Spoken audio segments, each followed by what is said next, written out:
Now, last but certainly not least, our Pure Michigan road trip took us to a place in Detroit that'll take you on a creative Afro-Caribbean cultural and culinary quest. It's called Yum Village. Now, Chef Godwin E. Hentugi has a vision for this place. And as far as I can see, both his taste buds and his eyesight are 20/20.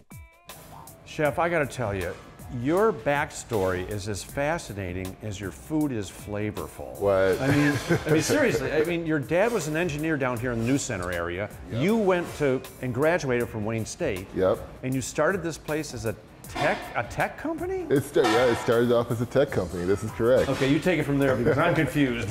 So we were a food company that started off as a tech company. The whole idea was that we were going to be an Airbnb for chefs to help them find underutilized space locations and then double up as a ticket sales component to help promote those events. Which makes perfect sense that you're at a restaurant. My brain's going to explode.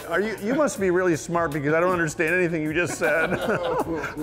Well, it is kind of interesting because you were working with the Bedrock companies, right? Right. I was a mortgage banker. I was a loan originator. I was there for 2 years, and during that time, there was a competition where you could pitch your ideas. And so I pitched my idea, and that ultimately led to us doing pop-ups around the city and eventually growing from pop-up to food truck and food truck to restaurant. And those are all gateway activities, you know. Right to the restaurant. That's how it started. Well, tell us about this restaurant because Yum Village, what do you specialize? What makes it special? So Yum Village, no relation to Slum Village, even though I'm a big fan, specializes in Afro-Caribbean eats. And so the whole idea behind it is chef-prepared meals, Afro-Caribbean eats. The biggest thing behind it is that we want to push the diaspora and also open conversations about the culture of the food beyond us just eating it. And what is jollof rice? Jollof rice is the almighty one-pot style rice that I believe most rice dishes come from. Back in the 14th and 16th century, when the Portuguese were on the ports of Benin, rice kind of was introduced into that area, and then we brought that rice over here to America. When it was getting made in Africa, it was originally using barley before it was replaced with rice, and then that rice jollof combination became garlic, onion, tomato, as well as other assorted vegetables in one pot that was then cooked and then transferred over here. So when we see jambalaya, when we see gumbo, when we see the Gullah Geechee red reds or the Charleston reds, this is actually where it came from. So how did you learn all this? You have such a great base of knowledge about the food, about the history. Great stories.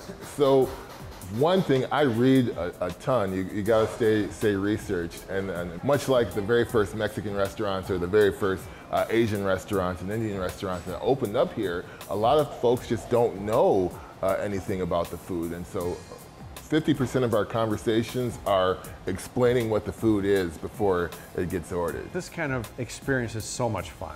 I mean, just because it's an adventure. It's not just going out to dinner and getting a burger and some fries. It's you learn something, you feel something, you connect with the community, which you do a lot of, right?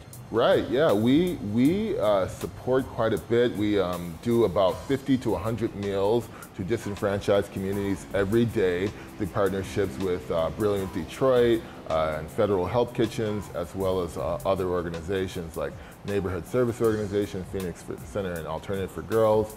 My mother works at NSO, Neighborhood Service Organization, so it's very important to give back. And I went to U of D Jesuit as well, where I'm a Cub for life, and one of the things that we always resonate there is men for others. And so I do my best to be that every day. The restaurant trade is not for the faint of heart. This is a difficult trade.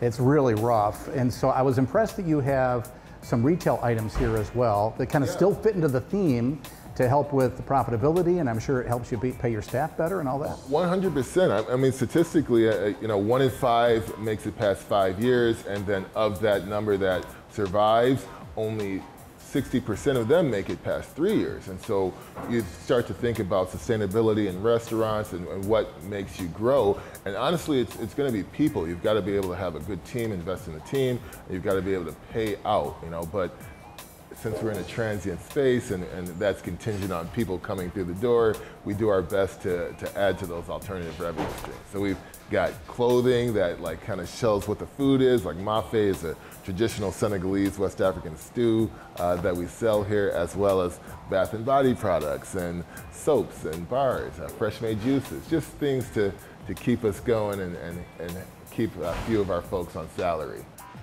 That's what I love about your restaurant, is it's not just about the great food, it's a cultural experience. Absolutely. I mean, tell me a little bit about the mural on the wall outside. So the mural on the wall, which was done by Backpack Durden, an amazing female artist here from Detroit, is synonymous with African culture. It is the Io.